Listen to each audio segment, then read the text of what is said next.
Saudara bisa buka mata. Kenapa kok Tuhan itu suka dengan yang namanya Daud? Saudara, kalau kita kembali kepada beberapa hari yang lalu kita baca di Freedom Line, ada satu yang menarik sebenarnya. Dan itu yang Tuhan mau berikan di dalam hati setiap kita pagi hari ini. 2 Samuel pasal yang ke-7, hari itu Daud ketemu dengan Nathan. Dia ngomong, I will build this one. Tapi Nathan ngomong oke. Tapi akhirnya Tuhan katakan oh enggak. Nah, ada satu hal yang menarik. Di ayat yang ke-18 dia ngomong gini, lalu masuklah Raja Daud ke dalam. Ke dalam mana? Ke dalam mana? Kemudian, ya kan? Ke dalam mana? Ke dalam gedung pertemuan yang dia bangun? Enggak. Kemudian duduklah ia di hadapan Tuhan. Ke dalam mana? Ke kemah Daud. Dia masuk ke kemah Daud. Dia duduk di situ. Lalu dia ngomong, jadi sebenarnya kenapa kok Daud begitu ajaib? Karena dia suka dengan kemah Daud. Kemah yang tanpa ada batasan. Dia gak berpikir sedikit pun dengan kemah Musa. It's obsolete. Itu kuno. Dia gak berpikir tentang kemah yang lain. Tapi dia berpikir ada sebuah kemah yang dia bangun dan kemah tanpa batasan. Dan saudaraku, di perjanjian baru kita sembah Tuhan tanpa batasan. Tanpa ada penuduhan menurut kitab Ibrani. We come boldly entering the holy of holies. Kita datang dengan penuh keberanian. Bukan dengan kebenaran kita, tetapi karena kebenaran Kristus yang sudah menebus kita. Kita mau sembah lagi pujian ini. Enjoying God's presence. Nikmati pribadi Tuhan yang tangannya open wide. Yang tangannya selalu terbuka buat kita. Dan kita katakan, yes, I found my Jesus. Berapa banyak yang mau menemukan Yesus? Itu sebabnya Daud dikenal sebagai a man after my own heart. Dia duduk, dia ngomong, siapakah aku ini ya Tuhan? Siapakah keluarga aku sehingga Engkau membawa aku sampai sedemikian. Dan setelah itu ada banyak perjanjian yang dia sampaikan kepada Tuhan. Di mana? Di depan tabut. Tabut perjanjian itu selalu ada sekinah. Ada apa? Ada keruk 2. Imam besar selalu bawa darah. Untuk setiap kali masuk once a year. Tahukah saudara? 2000 tahun yang lalu. Tempat itu terbuka. Sudah, bukan akan. Has. Open it. Yesus bawa darahnya. Taruh di situ. Di dalam tabut perjanjian. Di dalamnya itu ada tongkat Musa. Lambang apa? Lambang pemberontakan bangsa Israel. Di dalamnya ada mana? Lambang apa? Lambang ketidakpercayaan bahwa Tuhan bisa menyediakan sebagai Jehovah Jireh. Di dalamnya ada apa? Ada Taurat. Ada kedua loh batu. Lambang pemberontakan bangsa Israel juga. Tapi di atasnya itu ada darah yang selalu tercurah. Itu sebabnya saudara dan saya. Berapa banyak engkau mau meresponi firman ini? Lalu masuklah Raja Daud ke dalam kemah Daud. Kemudian duduklah ia di hadapan Tuhan. Berapa banyak engkau yang katakan, itu firman aku rindukan terjadi. Mungkin itu belum terjadi dalam kehidupanmu. But it doesn't matter. Tuhan cuma tanya, berapa banyak yang merindukan, yang mau mengalami seperti Daud. Berapa banyak yang merindukan hidupnya diubah dan dipersiapkan mengalami hadirat Tuhan lebih dari sebelumnya. Dan engkau akan mengalami keintiman. Bukan cuma di kebaktian, bukan cuma di komunitas sel, but every morning, setiap waktu ada di kamar, waktu engkau jalan naik motor, waktu engkau jalan naik sepeda, dan Tuhan hampiri engkau. Berapa banyak engkau yang merindu mengalami itu? Angkat tanganmu tinggi-tinggi. Saya mau berdoa, Tuhan, di dalam nama Yesus. Di dalam nama Yesus. Engkau lihat sebuah kerinduan hasrat. Tuhan, buat kami mengalami seperti yang dialami oleh Daud. Tanpa hambatan, tanpa batasan, tanpa penuduhan. Tuhan, di dalam nama Yesus. Engkau lihat anak-anakmu dan hamba-Mu angkat tangan. Ini kami rindu Tuhan. Ini kami rindu, bawa kami mengalami lebih lagi. Bawa kami dan ajari kami. Makasih Tuhan. Makasih Tuhan. Makasih Tuhan. Makasih. Makasih Tuhan. Makasih. Berapa banyak engkau yang sampai hari ini engkau belum pernah mendengar suara Tuhan. Apa itu suara Tuhan kah? Adakah? Engkau bisa angkat tangan. Engkau bisa angkat tangan. Engkau katakan, aku rindu untuk bisa dengar suara Tuhan dengan clear. Baik lewat hatiku ataupun lewat pikiran yang spontan, lewat firman. Berapa banyak saudara yang rindu? 1, angkat tangan tinggi-tinggi. 2, ada lagi, 3, 4. Oke, para pemimpin bisa bergerak di sekeliling mereka. Angkat tangan tinggi-tinggi. Angkat tangan tinggi-tinggi. Di dalam nama Yesus, di dalam nama Yesus, di dalam nama Yesus. Semua telinga rohani terbuka. Biar para pemimpin bisa datengin, bisa doakan. Di dalam nama Yesus terbuka seluruh indera rohani. Terbuka seluruh indera rohani. Terbuka seluruh indera rohani. Terbuka seluruh indera rohani. Tidak ada lagi batasan, tidak ada lagi hambatan. Untuk setiap anak-anakmu mendengar suara Tuhan. Seluruh indera rohani mereka dibuka. Seluruh indera rohani mereka terbuka siang hari ini.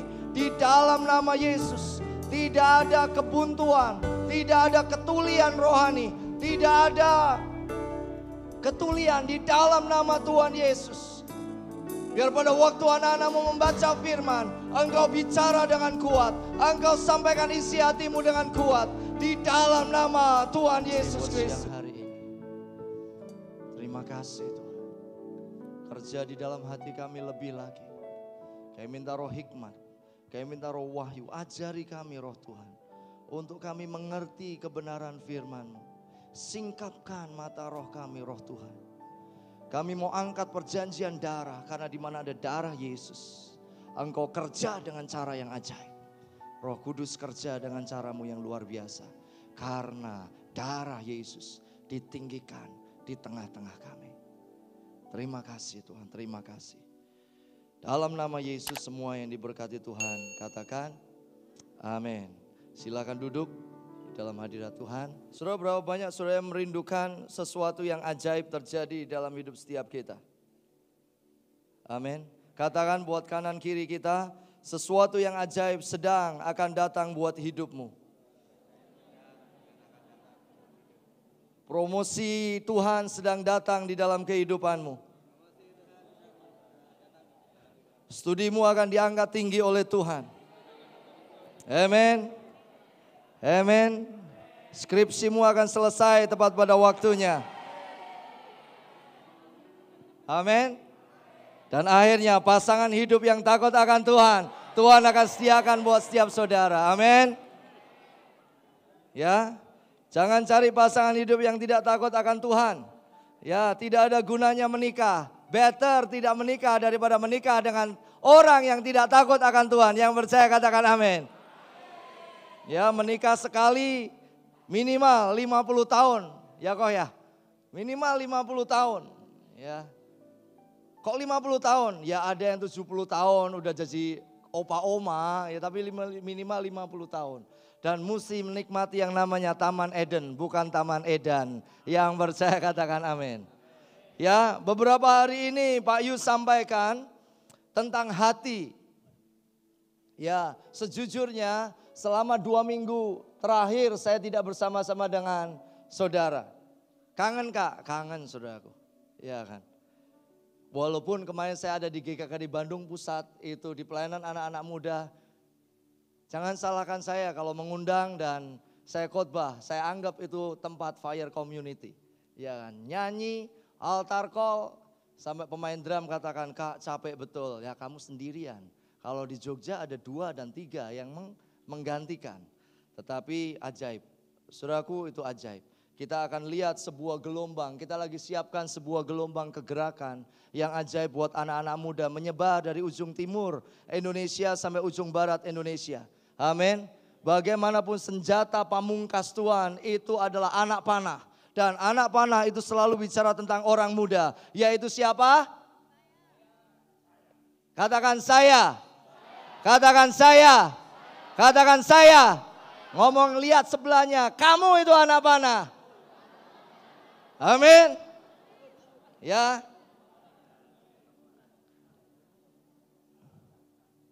Oke, kita akan lihat. Saudaraku, kita mau lihat langsung aja PowerPoint-nya. Kalau buat teman-teman yang ikut kelas, sudah akan tahu ini PowerPoint Kak Budi ngambil dari mana itu ya. Kak Budi Pras tahu kali? Tahu ya, beberapa teman yang di kelas tahu. Saudaraku, pagi hari ini saya mau bagikan tentang yang namanya hati. Ada pepatah katakan hati orang siapa tahu. Saudaraku, betapa pentingnya hati ini. Seringkali ketika Tuhan angkat dan tinggikan seseorang, sejujurnya yang tidak tahan itu apa? Yang tidak tahan itu bukan masalah ditinggikan, bukan. Yang tidak tahan adalah masalah di dalam hati kita. Karena itu, kenapa kita diperlengkapi mulai dari kemarin kita disampaikan tentang kesetiaan dan kita berakar yang kuat di dalam kebenaran firman. Lalu sebelumnya kita tidak mengeluh atau kita mengucap syukur. Nah, pagi hari ini kita sampaikan lagi ada beberapa poin yang penting. Ini yang seringkali tidak tahan. Apa yang tidak tahan? Hati kita. Hati ini terlalu berbahaya kalau tidak dipegang oleh Tuhan. Karena itu ini penting. Berikutnya, Amsal katakan, jagalah hatimu dengan segala kewaspadaan, karena dari situlah terpancar kehidupan. Di dalam terjemahan lain katakan, jagalah hatimu lebih dari segala hal yang kau jagai. Karena dari situlah terpancar kehidupan. Dan kehidupan itu bisa dilihat dari apa? Dari apa yang saudara ucapkan. Kita gak bisa ngomong aku jaga hati dan ucapan kita tiba-tiba serong. Kita gak mungkin jaga hati dan tiba-tiba ucapan kita itu tidak sesuai dengan kebenaran firman. Bukankah kitab Yakobus pasal yang 3, mana mungkin dari mata air yang sama, dari mulut yang satu keluar ucapan syukur, yang satu keluar umpatan. Tidak boleh demikian kata firman. Jadi sikap hati dan mulut kita menentukan hitungan Tuhan di dalam hidup setiap kita. Karena itu jaga. Jaga apa? Pegang hati kita. Kita berdoa sekali lagi. Tuhan, tolong jagai hatiku. Tolong kalau aku jatuh cinta kepada pribadi yang tepat, jagai hatiku Tuhan. Tuhan, tolong hatiku untuk tidak mengingini yang najis. Biar hati yang takut akan Tuhan ada padaku. Tuhan, jagai mulutku. Biar ada penjagaan Tuhan yang kuat di dalam mulutku. Sehingga dari mulut ini hanya mengeluarkan berkat. Terima kasih Tuhan. Dalam nama Yesus kami berdoa.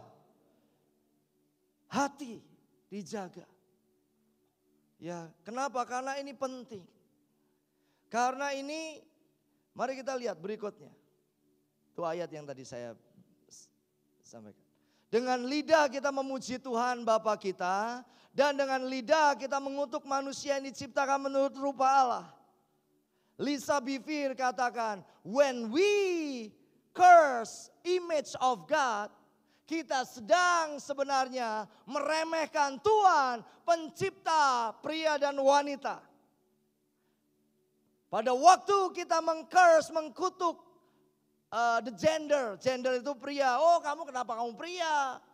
Kenapa kamu wanita? Ya kan? Kita sedang mengutuk image of God atau rencana Tuhan. Ya. Dari mulut yang satu keluar berkat dan kutuk. Hal ini saudara-saudaraku tidak boleh terjadi. Adakah sumber memancarkan air tawar dan air pahit dari mata air yang sama? Karena itu pentingnya kita menjaga hati karena ini. Jaga hati kita. Karena kalau kita jagai dengan kebenaran firman, maka mulut kita akan keluar perkataan-perkataan yang sesuai dengan firman. Kalau saudara bergaul dengan orang-orang yang suka mengumpat, saya belajar mengumpat SMP. Maaf ya, babi lu. Enggak lu sih, wong desa lu, ya kan. Saya belajar mengumpat. Dari mana? Dari SMP. Kenapa? Karena saya itu 6 tahun sekolah di SD Impres. SD yang dibangun karena instruksi Presiden Bapak Soeharto waktu itu. Kalau tidak ada instruksi, macul kali. Karena orang desa, ya kan? Orang desa, sekolah kalau hujan senang. Kenapa? Bisa nggak pakai sepatu. Ya kan? Senang saudaraku. Kalau orang Jawa katakan kecehan. Kecehan itu apa ya? Main air. Walaupun sekarang kalau anak saya mau kecehan main air nggak boleh. Dulu wah lain itu saya. Main sepak bola, banjir, lumpur semua, keluar coklat. Karena kena lumpur. Pulang ketawa. Ya, walaupun dikejar-kejar sama mami saya. Ya, sekarang nggak pernah, kasihan ya anak-anak sekarang itu kasihan. Ini, aduh kasihan. Bapaknya yang terlalu protektif kali ini, sama kali ini. Ya kan. Saudaraku, kita mesti jaga. Kita mesti jaga apa? Jaga hati. Jaga hati supaya dari hati ini keluar yang betul.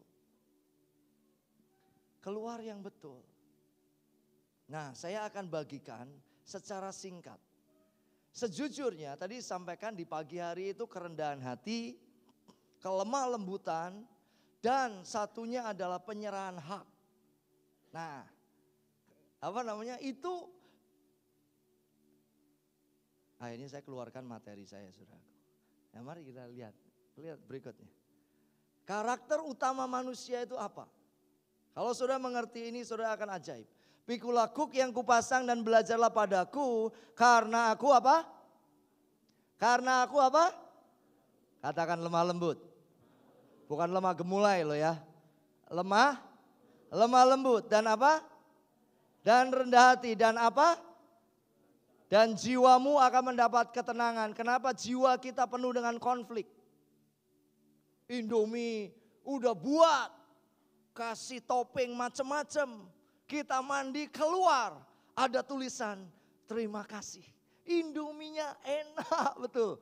Tanda tangan tidak jelas yang tanda tangan. Hubungi kontak nomor ini. Dongkol nggak kita? Dongkol nggak? Carlos dongkol nggak? Selamat ulang tahun ya. Iya. Dongkol nggak? Lumayan. Jiwa kita mengapa? Nggak tenang, penuh dengan konflik. Kenapa? Karena kita tidak mengembangkan kelemah lembutan dan kerendahan hati. Kita nggak kembangkan karakter utama. Yesus summary. Dia summary kan, dia ringkas. Nanti kita akan lihat dari beberapa hamba-hamba Tuhan yang luar biasa. Dia ringkas bahwa karakter utama manusia. Dua ini. Dia ringkas. Kerendahan hati dan kelemah lembutan. Kalau di kitab Matius pasal yang kelima, kalau engkau lemah lembut, engkau akan memiliki bumi. Iya kan? Alkitab bilang seperti itu.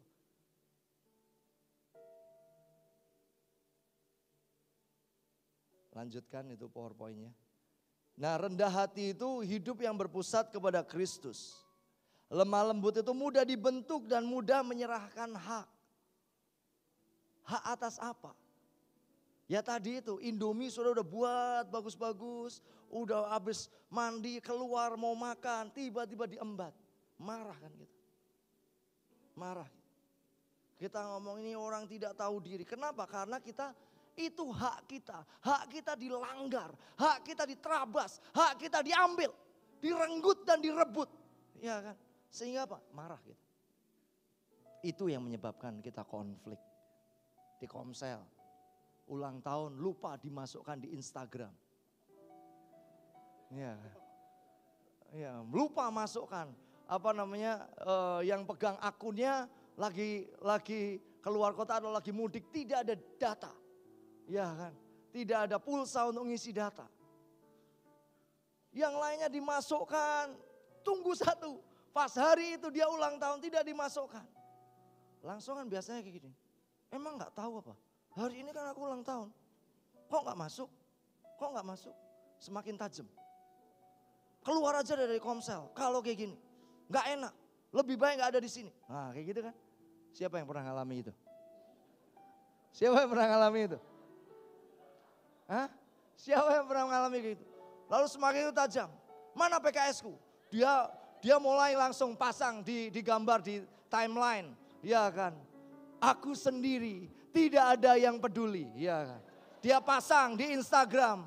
Aku ulang tahun, siapa yang tahu ya itu. Saudara dia semakin lakukan. Kenapa? Karena jiwanya tidak tenang, ya kan? Tidak tenang. Tidak tenang. Sehingga menimbulkan konflik. Karena itu belajar. Belajar seperti Daud. Berikutnya. Belajar seperti Musa. Belajar seperti Abraham. Nanti kita akan belajar. Tapi sebelum kita belajar dari 3 ini, saya akan cepat. Saudaraku, ini kebenaran penting. Teruskan. Kok atasnya gak kelihatan ya? Nah, teruskan diklik aja. Saudaraku, posisi kita di dalam Tuhan itu sebenarnya kalau bisa digantikan warna putih itu baik, membantu. Kita adalah hamba bukan pemilik. Galatia 2 ayat 20. Kalau saudara hamba, saudara akan mudah menyerahkan hak. Tetapi kalau saudara pemilik, saudara akan marah pada waktu harta milik saudara itu dipegang sama orang dan rusak. Kalau saudara hamba, saudara ngerti bahwa saya mesti kembangkan karakter kerendahan hati, karakter untuk apa? Untuk kelemah lembutan, maka saudara akan menang atas konflik. Pada waktu ulang tahun lupa, saudara ngomong, oh Tuhan terima kasih. Berarti kamu yang mau kasih aku hadiah terbaik. Loh kita itu kan gak tahu saudaraku. Apa yang terjadi dengan pemegang akun, apa yang terjadi dengan area. Jangan-jangan mereka sedang berkolaborasi, mempersiapkan sesuatu yang kita gak ngerti. Memang dikerjain dari pagi sampai menjelang tengah malam, ganti hari baru datang dengan hadiah bejibun. Kita gak tahu. Tapi seringkali hati kita yang marah, hati kita yang luka, dan hati kita yang pahit. Nah kalau kita mempertahankan hak, apa yang terjadi?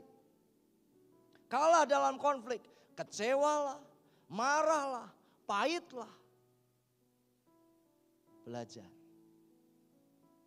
Belajar untuk apa? Untuk kita ngomong, aku ini hamba, aku gak punya. Hari itu pada waktu Kak Pauline mesti berangkat ke mana? Amerika Selatan. Dia iseng sebenarnya ngomong sama satu anak hamba Tuhan. Boleh gak aku ikut grup kamu? Tidak nunggu waktu lama boleh. Pertanyaannya berangkat pakai apa? Benar ya? Kan itu butuh. Hari itu saya ingat itu di Idul Fitri. Lalu kita berangkat ke pantai menari. Dan hari itu Kak Pauline ada di Jakarta. Dia ngomong ada itu transferan 2.000 US dollar. Lumayan sudah. Tapi kan banyak, mesti butuhnya banyak. Saya mau piye carane ya? Hari itu kita berdoa. Dan Tuhan cuma ngomong kayak gini. Tuhan aku gak punya uang. Apalagi ya Tuhan? Dia ngomong kamu punya rumah kan? Oh ya punya. Mau diapain? Jual. Saya jual saudara. Saya gak main-main. Saya langsung pergi tuh. Ke mana? Ke KR tuh. Saya ngomong sama dia, ini Tuhan suruh jual loh rumah. Loh, kalau Tuhan ngomong jual, dan saya mungkin hari itu eyel-eyelan sama Tuhan, mungkin gak berangkat kali. Tapi saya mau oke, jual aja. Jual aja. Kalaupun sampai akhirnya dijual, ya sudah, ngontrak. Ya kan. Pilihan yang kedua adalah Tuhan akan kasih yang lebih baik. Saya masukkan, saudara. Saya masukkan ke KR. 3 hari. Kan gak boleh masukin 1 hari. Masukin 3 hari dapat bonus lagi. Ya. Bonusnya kan diteleponin sama orang, di SMS sama orang, ditelepon sama orang. Bapak rumah mau dijual. Iya, minta berapa? Minta segini. Minta berapa? Minta segini. Beberapa orang telepon, tapi beberapa juga gak datang ke rumah sih.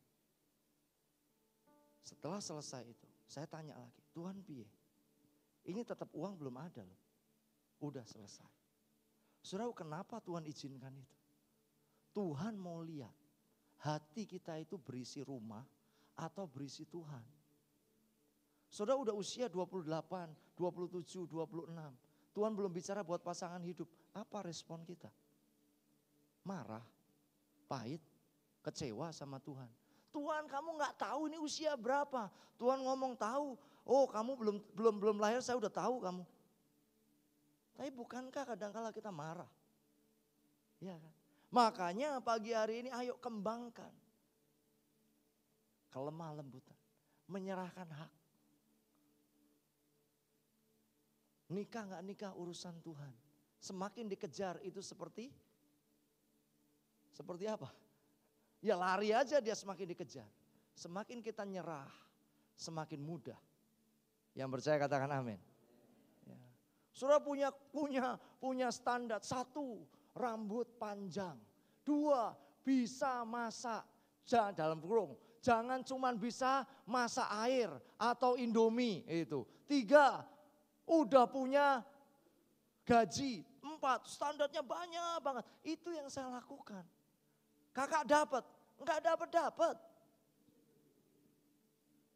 Hari itu Tuhan cuma ngomong, kamu mau seperti itu, nunggu janji Tuhan bahwa kamu akan menikah. Saya nggak mau Tuhan, saya udah lulus ini, saya udah lulus. Kan boleh berdoa, hari itu usia 22. Kan udah boleh berdoa, kasih hak-hak yang tidak standar.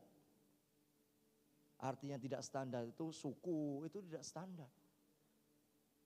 Walaupun saya deg-degan juga. Mami saya udah wanti-wanti, mesti Chinese. Wah itu apa aliran-aliran Sara itu sebenarnya. Nah kemarin saya waktu di Bandung ketemu itu sama satu pemimpin Bandung. Kamu boleh nikah dengan siapa apa? Kamu boleh nikah.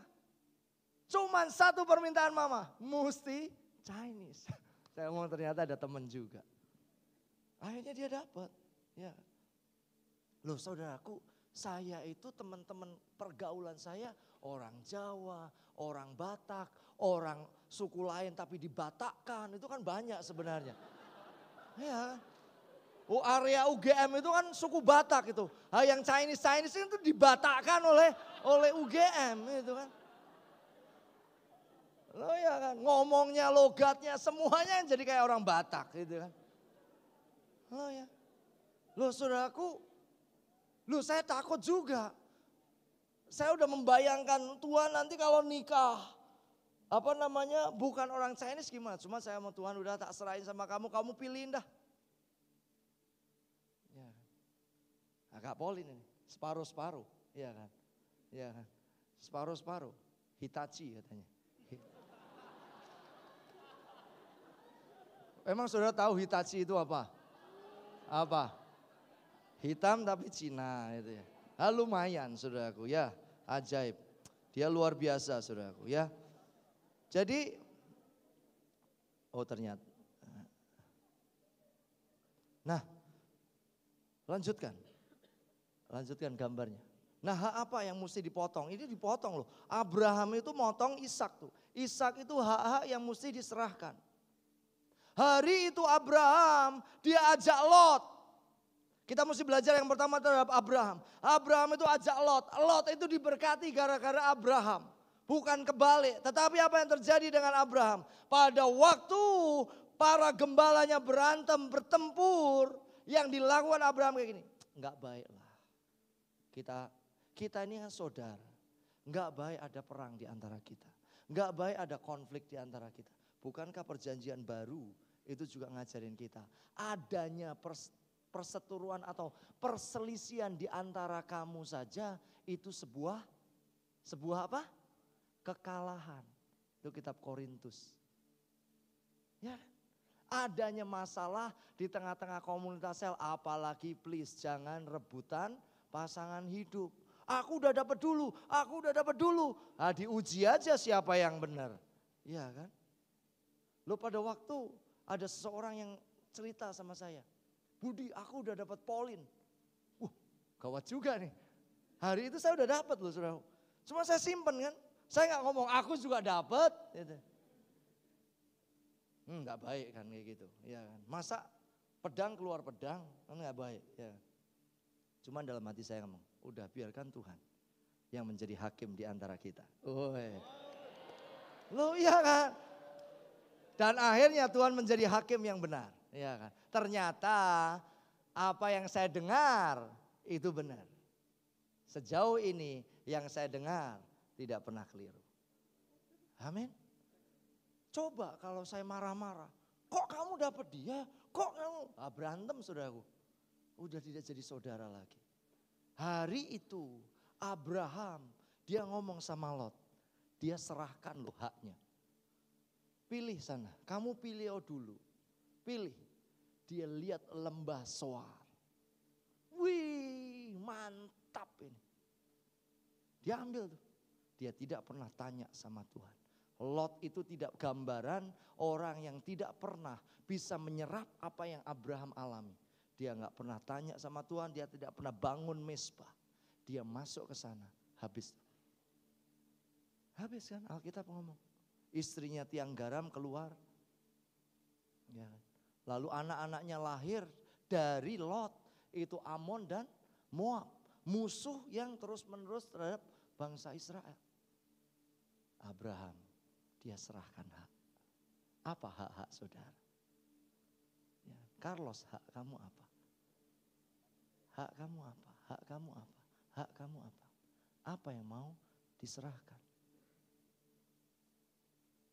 Loh kalau Yesus tidak serahkan hak, makanya kenapa Tuhan mau disebut sebagai anak siapa? Anak Abraham dulu dong. Iya toh? Anak Daud dulu atau anak Abraham ya? Anak Daud ya. Anak Daud setelah itu anak Abraham kalau nggak salah. Ya betul berarti. Ya. Dia mau disebut sebagai anak Abraham. Kenapa? Karena Abraham berjalan seperti Kristus pada waktu dia berjalan. Dia serahin hak tuh. Pada waktu Ishak disuruh naik bawa ke atas, pada waktu dia suruh Lot memilih untuk apa? Dia serahkan hak. Ini yang menyebabkan kita seringkali marah dengan hak-hak kita. Hak kita dilanggar, kita marah. Helm kita hilang di depan. Dipinjam. Tadi pagi ada yang satu orang, duitku kok dari 120 tinggal berapa 50.000. Kok bisa? Saya cuma ngomong. Ada kemungkinan ada orang yang butuh, belum makan, relakan saja. Ya toh, memang mau marah-marah gimana? Masa kita ngomong, aku tengking dalam nama Yesus. Ya relakan toh. Yang kedua saya ngomong jangan-jangan mau diberkati lebih banyak. Kalau 70.000 aja kita nggak bisa serahkan, bagaimana Tuhan mau kasih 70 miliar? Yang percaya katakan amin. Kalau 70.000 aja kita nggak bisa persembahkan, serahkan dengan cara apapun, bagaimana mungkin dia akan serahkan kasih kita setiap bulannya 70 juta. Jangan-jangan kita sesat dan kita nggak kembalikan persepuluhan. Hati itu menentukan. Hati itu lebih dari apa yang harus kita jagai. Karena pada waktu kita diangkat, pada waktu kita diberkati, apa yang terjadi? kecenderungan yang di dalam ini bisa berubah. Makanya hari-hari ini Pak Yus sampaikan bahwa di depan itu akan ada promosi. Di depan akan ada blessing. Di depan akan ada keajaiban. Tapi hari-hari ini mari sama-sama belajar tentang hati. Pada waktu saudara sudah dapetin pasangan hidup. Ya kan? Sudah dapetin ini. Belum menikah tapi. Ada satu hak yang mesti diserahkan. Hak memiliki. Untuk apa? Untuk terus mojok berdua, engkau di sana, aku di sini. Di bawah pohon tomat. Tiba-tiba di dalam kita ada tomat. Jangan sampai kayak gitu. Hak untuk memiliki. Untuk kita jaga betul. Untuk kita enggak, orang Jawa bilang neranyak tangannya itu kemana-mana. Pegang apa yang bisa dipegang. Loh nanti kalau saudara mau menikah, mau dipegang 24 jam pegang, itu loh. Tapi kalau saudara belum menikah, jangan dipegang-pegang. Itu barang berbahaya, bisa meledak saudaraku. Iya kan? Kok meledak Kak? Iya tinggal tunggu aja, saudara mau ditampar pakai sendal, tampar pakai apa. Ya. Hak untuk memiliki. Ya.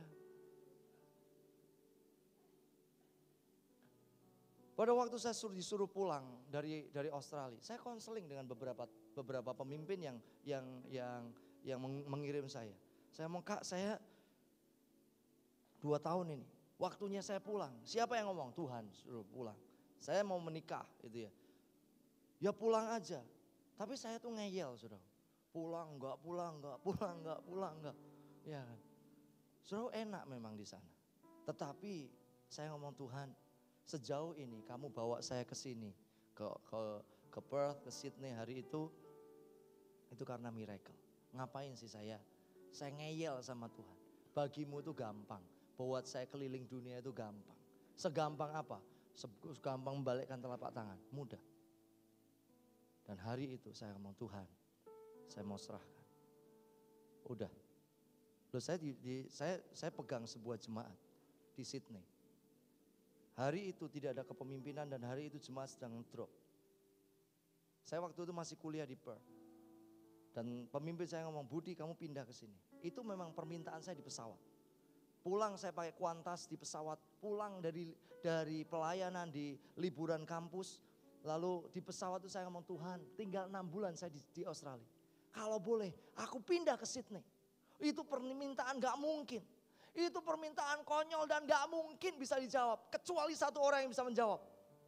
Ya gembala itu kalau digerakkan sama Tuhan.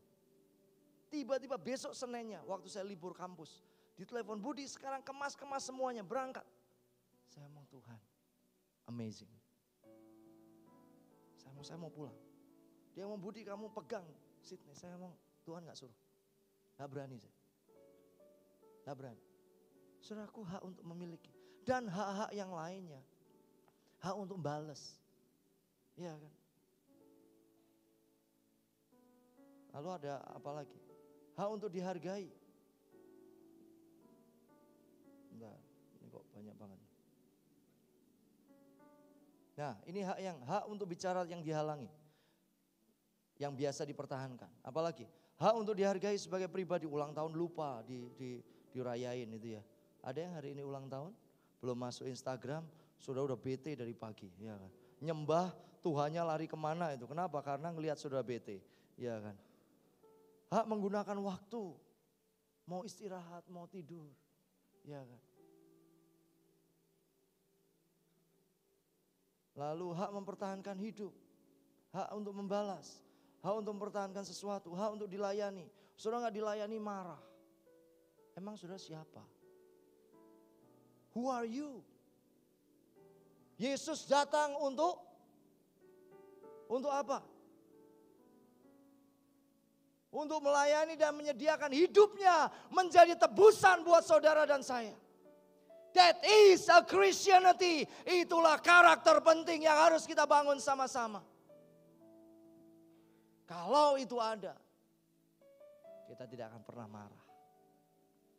Tidak akan pernah marah. Betul.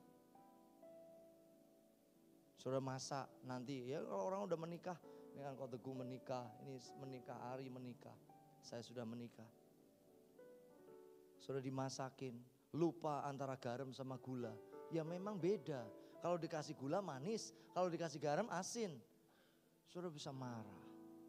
Nah, ngapain marah? Tinggal dimakan aja. Ya kan? Manis tambahin gula lah, nanti kan jadi nano-nano saudara. Ya kan? Ngapain mesti marah? Marah itu tidak pernah mengerjakan banyak hal. Yang pertama adalah belajar dari Abraham. Abraham itu luar biasa, serahkan hak. Yang kedua belajar dari Daud. Mari kita lihat ayatnya. Itu udah tidak ada di mana? Tidak ada di PowerPoint. 2 Samuel 1 ayat 17. 2 Samuel 1 ayat 17.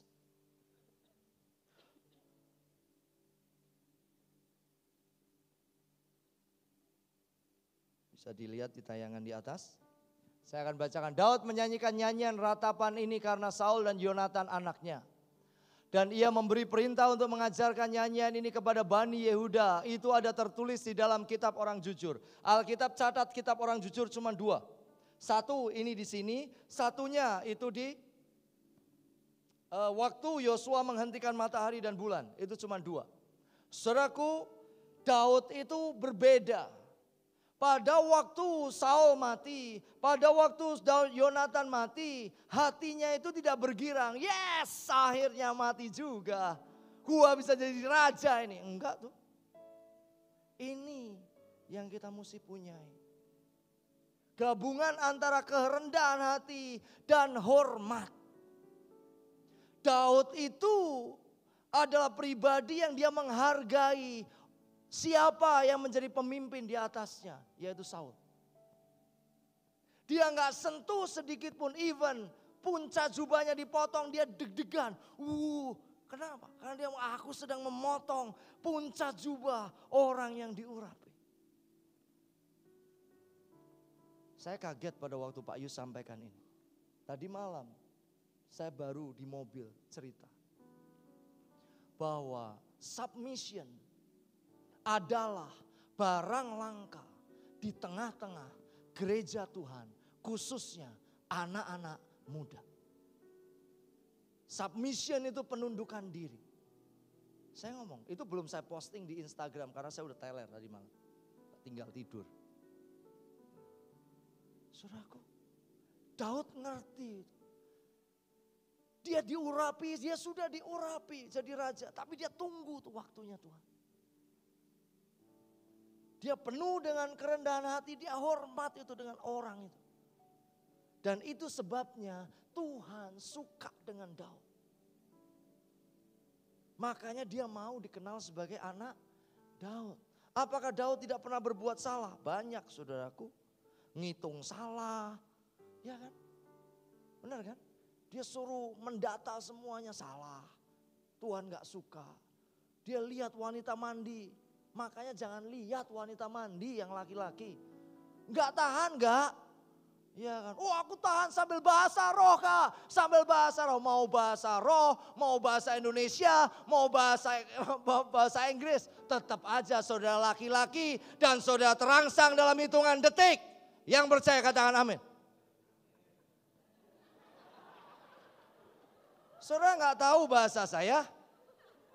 Oh enggak, 1 jam maju ke depan saya doain berarti saudara impoten. Hah? Enggak kak, saya enggak. Berarti ada yang masalah dengan? Sebutkan aja sendiri ya. Oh saudaraku, dia gagal. Tetapi Tuhan suka dengan dia. Kenapa? Karena dia sebut ayatnya lanjutkan. Ayat yang tadi. Dia tulis di dalam kitab orang jujur, dia hormat tuh. Dengan Saul, dia bikin itu covenant dengan Yonatan. Dia hormat betul. Dia rendah hati betul, dia ngerti bahwa walaupun Tuhan udah urapi, tetap aja mesti tunggu. Penundukan dirinya itu luar biasa. Teruskan. Nah, kepermainmu hai Israel, mati terbunuh di bukit-bukitmu, betapa gugur para pahlawan.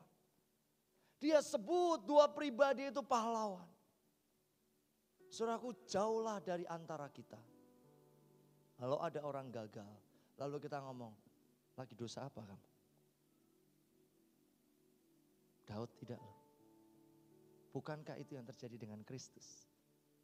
Perempuan kedapatan berbuat zina, datang nih. Dia cuma nulis. Saya nggak tahu sih nulis apa. Ada penulis Alkitab katakan dia lagi nulis dosanya si A yang lagi ngomong itu. Dosanya si B lagi ngomong. Tapi ya kita nggak tahu. Akhirnya apa?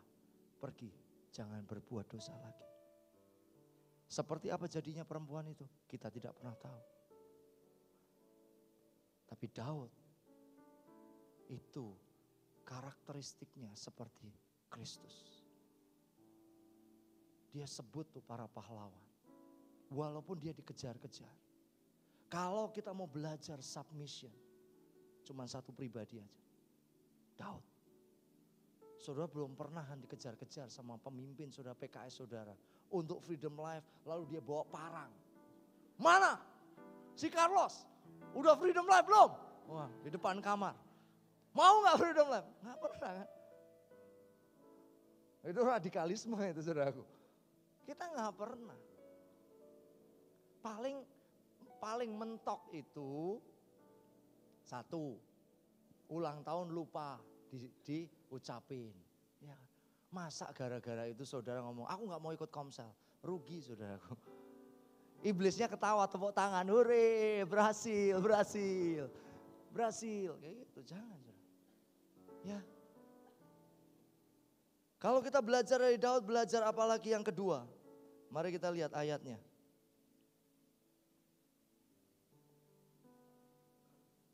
Satu Samuel 24 ayat 1 sampai 6.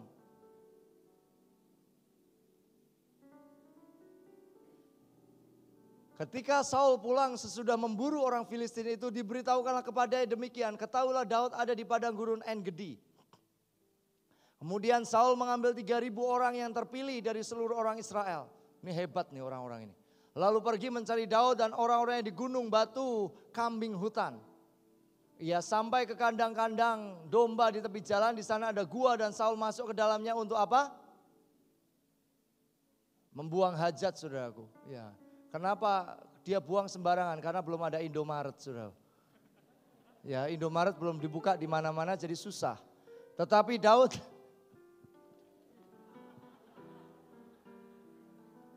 dia ketawa masih ingat kemarin ini. Tetapi Daud dan orang-orangnya duduk di bagian belakang. Bentar, saya mau ketawa dulu. Lanjutkan. Ya. Lalu berkatalah orang-orangnya kepada Daud, telah tiba hari yang dikatakan Tuhan kepadamu, sesungguhnya aku menyerahkan musuhmu ke dalam tanganmu, maka perbuatlah kepadanya apa yang kau pandang baik. Maka Daud bangun lalu memotong puncak jubah Saul dengan diam-diam. Terus? Kemudian berdebar-debarlah hati Daud. Bukan senang saudaraku. Ini debar-debar takut ini saudara. Karena ia telah memotong puncak jubah Saul. Lalu berkatalah ia kepada orang-orangnya. Dijauhkan Tuhanlah kiranya daripadaku untuk melakukan apa yang demikian kepada Tuanku. Kepada orang yang diurapi Tuhan, yakni menjamah dia sebab dialah orang yang diurapi Tuhan. Hari itu Daud sudah diurapi menjadi raja. Tetapi hari itu Daud mengerti bahwa ada sebuah karakter yang dia harus punya. Yaitu submission, penundukan diri dan gabungan dengan kerendahan hati. Dia gak sentuh sedikit pun Saul. Dia gak mau. Dia apa namanya? Waktu dia potong dia udah gemetar dan berdebar-debar. Saudaraku, ini yang harus kita bangun di dalam hidup kita. Saya bukan orang yang waktu awal-awal saya bertobat itu gampang menang dengan pornografi. Enggak mudah. Caranya gimana kak? Mau tahu cara menangnya? Mau tahu nggak? Siapa yang mau tahu? Gak ada yang ngangkat. Wah, berarti holy semua ya di sini. Lu sederhana, kalau saudara mau menang, kitab Yakobus itu kasih senjata kok. Datang, terbuka. Jangan terbuka sama laki sama perempuan. Itu mah bukan terbuka. Datang ke pemimpin saudara. Pembina saudara, PKS saudara. Kak, dia juga bergumul. Nanti kan dua-duanya nangis-nangis bareng, terobosan bareng. Yang percaya katakan amin. Datang tuh ngomong, Kak, aku bendera putih, Kak. Apa itu bendera putih? Menyerah, Kak. Kemarin aku baru buka situs porno. Doain, Kak. Alkitab ngomong, kalau engkau mengaku dosa dan saling mendoakan, Alkitab bilang apa? Maka engkau akan apa? Maka engkau akan apa? Ini baca Freedom Life enggak ini? Hah? Maka engkau akan apa? Akan sembuh. Kalau saudara ada masalah dengan pornografi dan saudara rindu menang, lakukan yang sama. Ayatnya bilang seperti itu. Jangan tiap kali tengking, keluar masuk 5 lagi. Tengking keluar, ngaku. Setelah itu metanoia, ubah dengan kebenaran firman. Jangan mau dibikin yoyo sama iblis. Keluar masuk kalah. Makanya, loh saya kalau gagal, saya datang ke siapa? Ke Pak Samuel RS. Rahasia saya ada semua di sana. Ya. Udah lupa atau enggak ya enggak tahu saya. Ya, pokoknya selalu saya ngomong, Kak Sam, bendera putih, sini doain. Dan itu sebagian besar kayak gitu. Dan saya menang. Dan menang. Loh ya, malu Kak. Sombong amat. Makanya diajari karakter rendah hati. Jangan sombong. Ya kan, rendah hatilah. Amin. Dan saya berkemenangan. Ayat berikutnya. 1 Samuel pasal 26 ayat 1 sampai 6.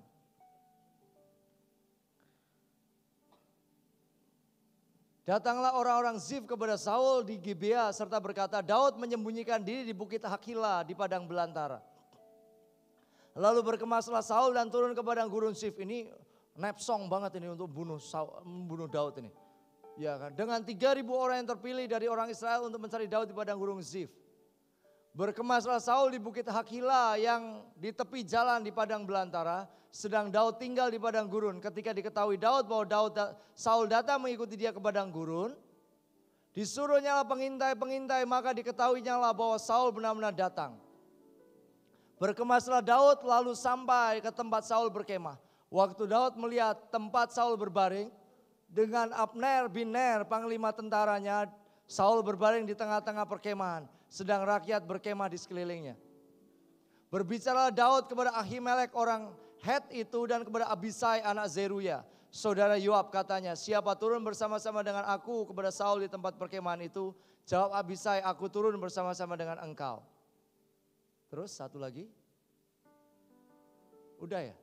Datanglah Daud dengan Abisai kepada rakyat itu pada waktu malam dan tampaklah di sana Saul terbaring tidur di tengah-tengah perkemahan dengan tombaknya terpancung di tanah pada sebelah kepalanya, sedang Abner dan rakyat itu berbaring di sekelilingnya. Satu lagi ayat. Lalu berkatalah Abisai kepada Daud, pada hari ini Allah telah menyerahkan musuhmu ke dalam tanganmu. Oleh sebab itu izinkanlah kiranya aku menancapkan dia ke tanah dengan tombak ini. Dengan satu tikaman saja, tidak usah dia aku tancapkan 2 kali. Satu lagi. Tetapi kata Daud kepada Abisai, jangan musnahkan dia, sebab siapa yang dapat menjamah orang yang diurapi Tuhan dan bebas dari hukuman. Kenapa ada tambahan bebas dari hukuman? Semalam waktu kita mau nyampe rumah, saya ngomong sama kedua anak saya. Salah satu yang hilang, yang menjadi barang langka di gereja Tuhan adalah submission. Tahukah penundukan diri? Kalau saudara belajar memberontak, Alkitab katakan, engkau akan dipatok, matamu akan dipatok gagak lembah. Apa artinya? Saudara gak akan dapat visi apa-apa. Betul. Saudara diajak komsel, di grup tidak respon sama PKS saudara, sama PA saudara. Itu bagian kecil dari ketidakhormatan. Betul. Belajar saudara. Belajar. Tadi pagi pada waktu Pak Yus minta, mana data SW? Saya di luar itu mau ngambil flash disk. Saya lihat, loh belum ada yang jawab nih. Saya masuk lagi, saya masuk ke dalam. Saya jawab, oh ya itu ada di ruang hamba Tuhan guys. Ntar saya ambilin. Saya masuk ke dalam, loh kok udah gak ada? Waduh, siapa yang ngambil? Lalu Mbak Surmi bilang, udah kok, udah tak kasih. Saudaraku, belajar, submission, penundukan diri. Itu akan membawa saudara besar. Daud itu kayak gitu. Daud itu dia tunduk. Walaupun dia diurapi begitu rupa, dia ngomong, Saul, dia pahlawan. Saul itu luar biasa. Buat para wanita, one day saudara akan menikah. Benar ya? Olive, amin. Amin, mau menikah? Amin. Ada dua yang mesti dipatahkan. Yang namanya tanduk. Tunduk itu bukan tanduk. Kak Pauline ini dominan. Tetapi kita diajari bahwa keputusan itu yang memutuskan saya. Saya orang stabil. Buat orang dominan, orang stabil itu lambat. Nah, tapi dia mengizinkan pada waktu rumah kita dapat. Saya ngomong, saya gak dapat. Izinkan saya 3 hari puasa. Dan Tuhan bicara. Dia mau tunggu. Pada waktu dia ngomong rumahnya jauh banget. Dia ngomong kita mesti pindah. Saya ngomong tidak. Kita gak ada uang. Kita gak mungkin pindah. Itu bukan rumah yang sekarang. Rumah yang seberang. Dan selidik punya selidik, akhirnya dia punya kisah.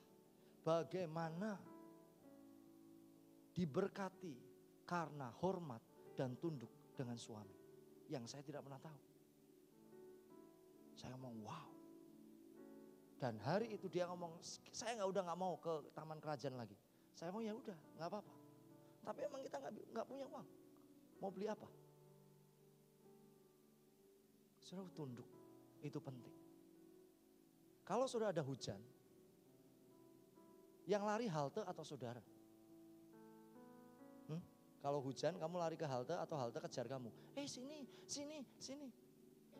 Ke halte. Halte itu gambaran dengan otoritas atau payung. Jangan ditabrakin saudara. Saudara punya pemimpin tidak sempurna, doakan dong. Doakan. Jangan pernah pindah-pindah gereja. Truly, saya bicara dari dalam hati saya. Tahun 2000, tahun 2006 saya punya kesempatan keluar dari gereja ini. Betul. Tapi saya berdoa buat Pak Yus. Kita pemimpin berdoa buat Pak Yus. Karena kita ngerti, belum tentu ada tempat yang mau terima kita. Iya kan? PD amat kita. GR amat saya. Iya kan? Dan saya percaya bahwa tidak pernah ada kegerakan itu dari bawah. Baca di dalam Alkitab, ada apa kegerakan dari bawah?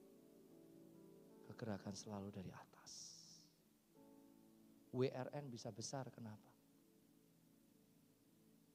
Di atas itu. Kali pertama WRN dibuat. Pak Yus ngomong, ini luar biasa. Cukup buat saya, itu akan jadi besar. Kita butuh blessing from above. Amin. Ngerti saudara, bahwa submission itu more than anything. Kenapa Yesus mau dididik oleh Maria? Supaya ngajari saudara dan saya bagaimana hidup di muka bumi, dia berjalan di dalam keterbatasan. Tapi dia tetap hormat sama Maria. Pada waktu ayahnya gak ada, dia jadi apa? Ongkang-ongkang di rumah. Dia anak sulung. Dia mesti handle semua bisnis orang tuanya. Makanya dia disebut sebagai a carpenter. Tukang kayu. Ada banyak wanita yang mungkin jalan ngeliat. Loh kan dia tukang kayu. Badannya kan bagus, gak kayak saya. Badannya kan kekar saudara. Ada sinar matahari, ada lelehan keringat. Wih kan keren banget. Nah, perempuan lihat. Swiwi. Nah kan mesti kayak gitu. Kak saya enggak, bersyukurlah. Bersyukurlah. Tapi kan ada kemungkinan seperti itu. Ya kan. Tetapi dia ada di bawah pengayoman orang tuanya. Submission. Daud tahu. Ini rahasia untuk saudara jadi besar. Percayalah. Percaya. Dan yang terakhir adalah belajar. Yang pertama belajar dari Abraham, yang kedua belajar dari Daud, yang ketiga yang terakhir belajar dari Musa. Mari kita lihat Bilangan pasal ke-12. Ini ayat terakhir. Kalau saudara nggak suka dengan pemimpin saudara dan saudara marah, bereskan siang hari ini. Bereskan. Betul. Bereskan. Hari-hari ini saya sedang sedih karena ngelihat warna dari gereja lokal. Orang gak setuju dengan gembalanya keluar buat serombongan orang. Mereka lupa bahwa kalau mereka keluar dari kepahitan, mereka sedang bawa apa? Kepahitan. Bisa tahan lama? Never. Saya belajar dari Mr. Petrus Agung almarhum. Dan banyak orang lupa. 2 bulan terakhir khotbahnya beliau, salah satu khotbah yang paling kuat adalah jangan pernah tinggalkan gereja, keluar dan ajak semua orang dalam kondisi luka. Habis. Kakak perlu buat jelek? Enggak. Itu hukum roh. Kalau enggak kayak gitu, enggak diajari. Belajar. Submission, belajar yang terakhir, yang ketiga adalah kelemah lembutan. Miriam serta Harun mengatai Musa berkenaan dengan perempuan Kus. Salah enggak Musa? Kita enggak tahu sih. Karena enggak ada, Tuhan juga enggak marah juga, akhirnya Tuhan enggak marah tuh. Mungkin kalau Harun dan Miriam datang sama Tuhan di kemah pertemuan, mungkin ceritanya bisa lain. Tapi kan kita enggak ngelihat itu, ya kan? Sebab memang ia telah mengambil seorang perempuan Kus. Terus kan? Kata mereka, sungguhkah Tuhan berfirman dengan perantaraan Musa saja? Bukankah dengan perantaraan kita juga ia berfirman? Dan kedengarlah itu kepada Tuhan. Adapun Musa ialah seorang yang sangat lembut hatinya, lebih dari setiap manusia yang di atas muka bumi. Ini orang wow. Ya. Saudaraku, Musa cuma menghadap ke Tuhan. Musa cuma menghadap ke Tuhan. Itu karakter-karakter penting. Jangan belajar seperti Harun dan Miriam. Belajarnya seperti Musa. Dia memberontak, dia gak marah, dia gak kutuki. Lalu datang Datan, Korah datang, Abiram. Ngomong yang sama. Dia kumpulkan ratusan pemimpin-pemimpin kenamaan. Saya masih ingat itu, zaman tahun 91. Kita dengan pemimpin-pemimpin yang di bawah penatua hari-hari itu. Kita nggak puas, kita datang ke penatua. Saya mau cerita, sebagian besar mati rohani. Atau hari itu saya ngomong kenapa goblok ya saya ada di situ. Hari itu saya masih ingat, ada satu pemimpin yang pergi ke Korea, dia bawa ke gerakan doa. Lalu kita dengan arogannya ngomong ngapain sih, kesana ngapain sih. Etian kan, itu masih muda-muda, saya tahun 91. Tapi pemberontakan itu membuat kematian di dalam kerohanian. Belajar lemah lembut seperti Musa. Saudara mau dikata-katai, tidak mudah memang. Hak saudara dilanggar. Saudara mau minta apa? Minta baju, tak kasih jubah nih. Tidak mudah. Suruh jalan 1 mil, oke aku jalan 2 mil. Kenapa kok ada ayat itu? Ini ayat terakhir. Kenapa kok ada ayat itu? Kita suruh jalan 1 mil, lalu dia, oke deh aku kasih jalan 2 mil. Karena pada waktu itu tentara Romawi itu jahat. Dia kasih beban berat kepada budak-budak Israel, dia suruh jalan 1 mil.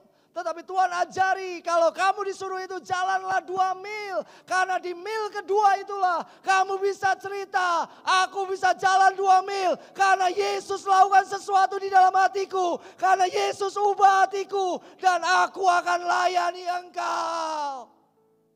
Dan hari itu prajurit Romawi kenal dengan Yesus. Amin. Itu yang ajaib.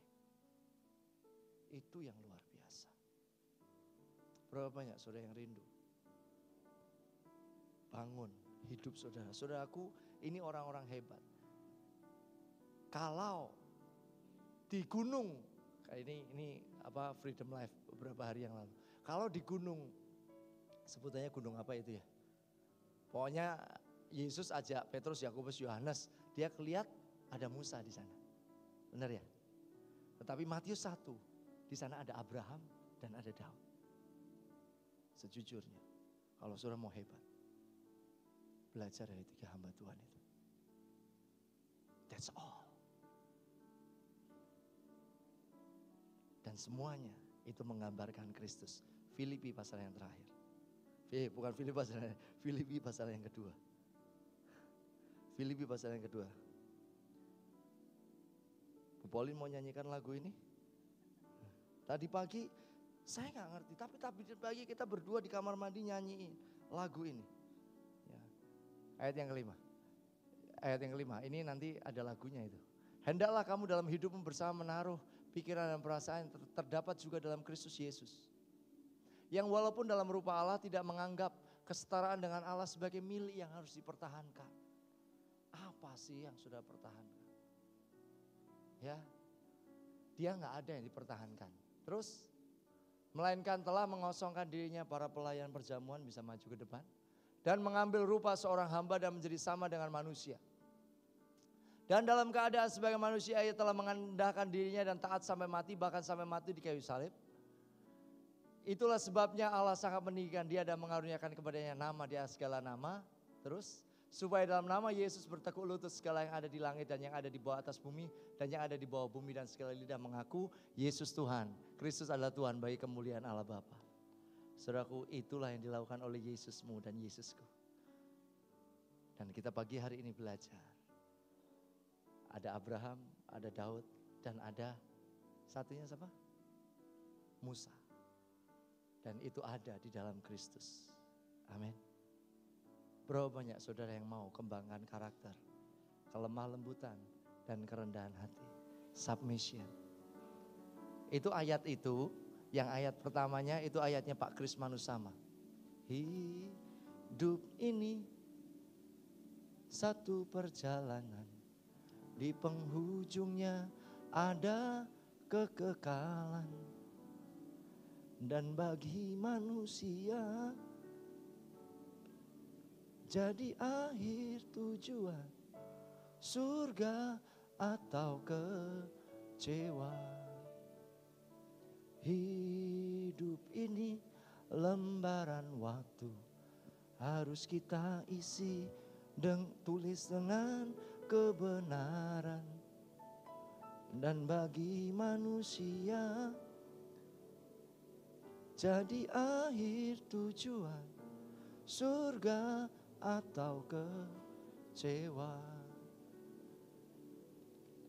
Jadi karena dalam Kristus ada nasihat, ada penghiburan, kasih, ada persekutuan roh, ada kasih mesra dan belas kasih. Saudaraku, dia kasih teladan buat kita. Dia kasih teladan buat kita. Dia pada waktu Di salib dia punya kesempatan untuk dia kerahkan segenap malaikat. Tetapi hari itu dia ingat saudara dan saya. Hari itu dia ingat ada orang yang teriak, aku butuh keselamatan. Dan hari itu dia ingat nama saudara. Dia ngomong, Bapak aku sakit, tapi aku serahkan hak untuk lepas dari salib itu. Aku mau disalib. Karena ada banyak anak-anak muda yang merindukan itu. Supaya mereka diselamatkan.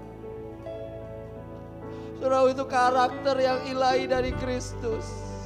Dia begitu rendah hati, dia lepaskan semua haknya. Saudara, ambil waktu beberapa saat, saya tahu bahwa Tuhan sedang kerja di dalam hati setiap saudara. Kalau kau katakan aku mau nih. Biar karakter-karakter ini masuk di dalam hatiku, bolehkah? Sebagai respon saudara, engkau berlutut di hadapan Tuhan. Di kursimu saja. Saya tahu Tuhan sedang kerja di dalam hati setiap kita. Saya tahu bahwa tidak mudah untuk kita bisa punya karakter. Tidak mudah. Tadi pagi Pak Yusuf ngomong, Budi ini tidak mudah. Iya, saya tahu. Karena itu kita butuh darah Yesus. Kita butuh korban yang terbaik.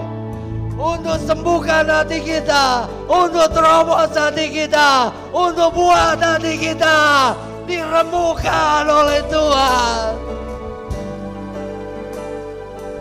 Tuhan, tolong kami siang hari ini, Tuhan.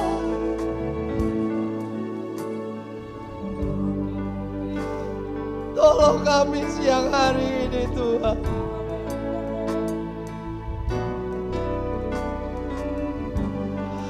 Tolong kami, biar pagi hari ini kami masuk di dalam perjanjian darah.